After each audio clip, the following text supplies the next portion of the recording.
Abawuzi abasoba mu 1500 olwaleero balumaze ku ssomero ya Kampala Parent School Naggulu nga batunka mu mpaka za Sales League Meet ezigguddewo sizoni y'omwaka guno ey'okuwuga mu ggwanga. Bano batubuulidde nti beesunga okukola n'amaanyi omwaka guno basseewo omutindo omulungi mu mpaka z'eggwanga wamu n'eziri ku mutendera gw'ensi yonna. Njagala ntukize ekirooto kyange ekyokuba ku basinga mu myaka gyange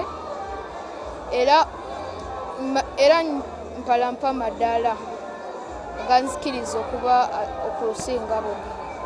I'm really going to try my best in the Kana Zone 4 that's going to be on Feb 20th to Feb 23rd held in Botswana, and I want to go there and do my best so that I can qualify for the Olympics.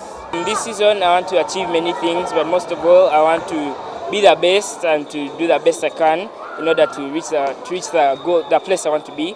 Ligi y'okuwuga eno erimu enkontana nnya mu mwaka era ng'abazannyi abasinza bannaabwe obubonero mu mitendera egy'enjawulo be banaawangula emidaali.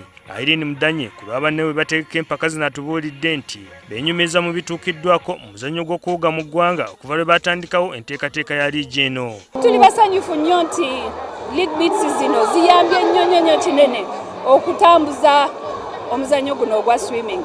Tulabye nti omuzannyo gukuze. Olwasooka twalina abawuzi batono nnyo naye club zigenze zeeyongera. Era League Meets zino ziyambye nti omuzannyo guli much cheaper.